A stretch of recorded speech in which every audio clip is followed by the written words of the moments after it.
Friends, smart study with Anil YouTube channel पर आपका स्वागत है। आज के सेशन में हम बात करेंगे 1 सितंबर 2022 के डेली करंट अफेयर्स के बारे में। तो चलिए शुरू करते हैं आज का सेशन। अफ्रीकी मूल के लोगों के लिए अंतर्राष्ट्रीय दिवस कब मनाया जाता है? तो अफ्रीकी मूल के लोगों के लिए अंतर्राष्ट्रीय दिवस ये मनाया जाता है प्रत्येक साल 31 अगस्त को। इसका उद्देश्य विश्व में अफ्रीकी मूल के लोगों के खिलाफ सभी प्रकार के भेदभाव को खत्म करना है। संयुक्त राष्ट्र महासभा ने दिसंबर 2020 में अफ्रीकी मूल के लोगों के लिए अंतर्राष्ट्रीय दिवस की स्थापना के प्रस्ताव को अपनाया था।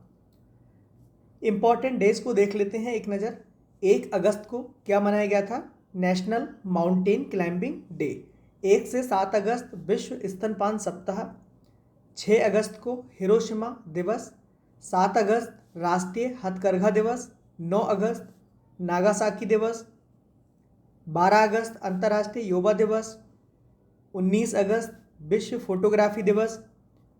20 अगस्त सद्भावना दिवस। 26 अगस्त महिला समानता दिवस। 29 अगस्त राष्ट्रीय खेल दिवस। 30 अगस्त लघु उद्योग दिवस। आगे बढ़ते हैं। Indian banking in retrospect 75 years of independence नामक पुस्तक किसके द्वारा लिखी गई है? तो Indian banking in retrospect 75 years of independence, ये पुस्तक लिखी गई है डॉक्टर आशुतोष राराबीकर। तो इनके द्वारा ये पुस्तक लिखी गई है। ये कौन थे? ये आरबीआई के आर्थिक और नीति अनुसंधान विभाग यानी कि DEPR के निदेशक हैं। ये वर्तमान में डॉक्टर आशुतोष भारतीय रिजर्व बैंक के आर्थिक और नीति अनुसंधान विभाग के निदेशक हैं। पुस्तक का प्रकाशन अस्वत प्रकाशन प्राइवेट लिमिटेड के द्वारा किया गया है। भारत के प्रधानमंत्री की आर्थिक सलाहकार परिषद के अध्यक्ष विवेक देब रॉय ने पुस्तक की प्रस्तावना लिखी है। पुस्तकों में 1991 के दौरान LPG मॉडल, LPG सुधार, LPG मतलब L फॉर लिबरलाइजेशन यानी कि उदारीकरण, P फॉर निजीकरण यानी कि प्राइवेटाइजेशन, G फॉर ग्लोबलाइजेशन यानी कि वैश्वीकरण।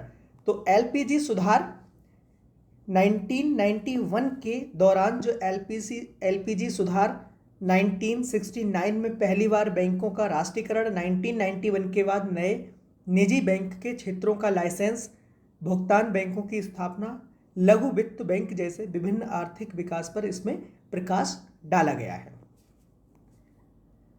आगे बढ़ते हैं। भारतीय एथलेटिक्स महासंघ यानी कि AFI ने भारतीय महिला एथलीटों का समर्थन करने के लिए किसके साथ अपने सहयोग की घोषणा की है? तो ये घोषणा की है HSBC इंडिया के साथ। भारतीय एथलेटिक्स महासंघ यानी कि AFI, इसकी स्थापना 2018 में हुई थी। मुख्यालय नई दिल्ली में स्थित है और वर्तमान में अध्यक्ष कौन है? आदिले सुमरीवाला। HSBC इंडिया, इसके बारे में देख लेते हैं। इसकी स्थापना कब हुई थी? 1853 को। मुख्यालय मुंबई में स्थित है। वर्तमान में MD और CEO कौन है? हितेंद्र दवे।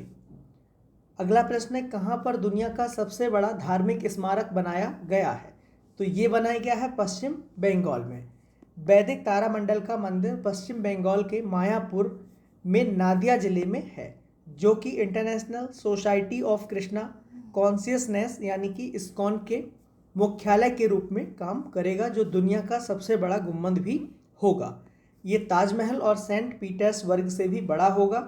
यह सबसे बड़े धार्मिक स्मारक के रूप में कंबोडिया के 400 एकड़ बड़े अंकोर वाट मंदिर परिसर की जगह लेगा और ये जो मंदिर है ये 2024 में खुलेगा। ये मंदिर है, ये कब खुलेगा? 2024 में। पश्चिम बंगाल के बारे में अगर हम बात करें तो इसकी जो राजधानी है वो कोलकाता है। वर्तमान मुख्यमंत्री ममता बनर्जी और राज्यपाल कौन है? ला गणेशन। आगे बढ़ते हैं। हाल ही में राष्ट्रमंडल संसदीय संघ के कोषाध्यक्ष कौन चुने गए हैं? तो ये चुने गए हैं अनुराग शर्मा। हैलीफैक्स कनाडा में 65वें राष्ट्रमंडल संसदीय संघ सम्मेलन में 55 देशों के प्रतिनिधि शामिल हुए। इस दौरान झांसी ललितपुर संसदीय क्षेत्र से सांसद अनुराग शर्मा को संसदीय संघ सम्मेलन यानी कि CPA का अंतर्राष्ट्रीय कोषाध्यक्ष चुना गया है।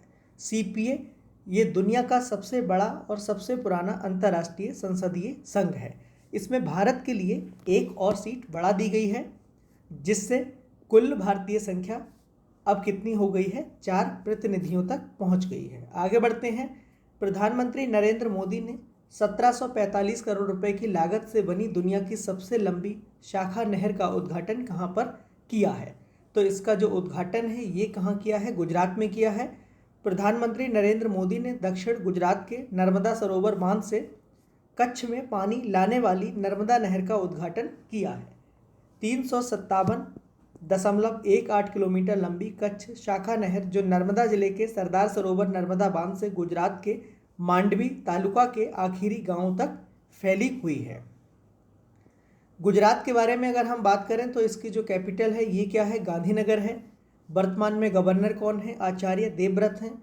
और सीएम कौन है गुजरात के अभी वर्तमान में? भूपेंद्र भाई पटेल।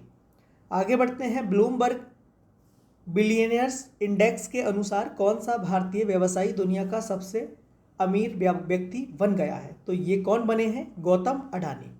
उन्होंने फ्रांस के बिजनेसमैन बर्नार्ड अर्नोल्ट को पछाड़ दिया है। अडानी के पास इस समय 137.4 बिलियन डॉलर करीब 11 लाख करोड़ की कुल संपत्ति है। लिस्ट में अमेरिका के 2 अरबपति एलन मस्क, इनके पास 251 बिलियन डॉलर, और जेफ बेजोस, इनके पास है 153 बिलियन डॉलर, जो इस सूची में क्रमशः पहले और दूसरे पायदान पर हैं।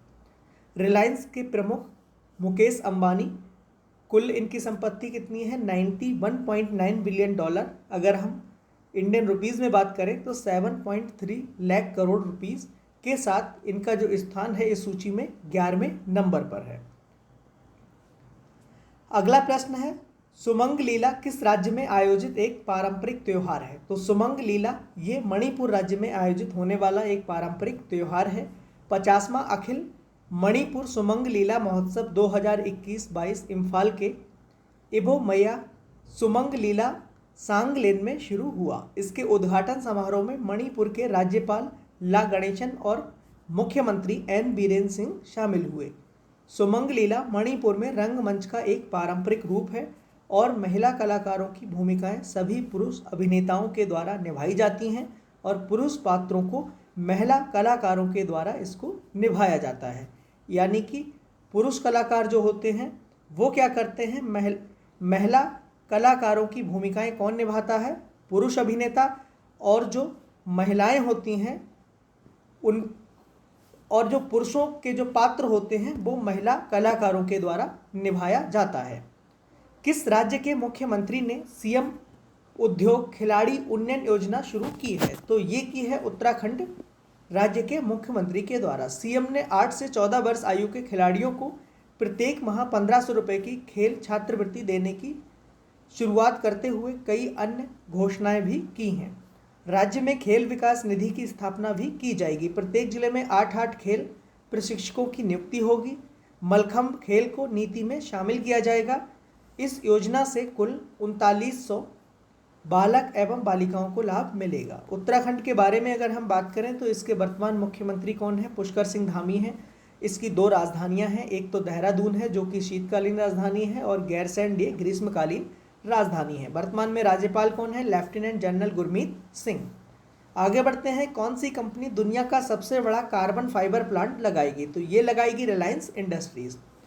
रिलायंस इंडस्ट्रीज भारत के पहले और दुनिया के सबसे बड़े कार्बन फाइबर प्लांट में से एक को हजीरा गुजरात में स्थापित करेगी। प्लांट की जो क्षमता है ये कितनी होगी? 20,000 मिलियन मीट्रिक टन प्रति वर्ष होगी। प्लांट का पहला चरण 2025 में पूरा हो जाएगा। कार्बन फाइबर उच्च चालकता वाला हल्का पदार्थ है जो स्टील का एक बेहतर विकल्प है।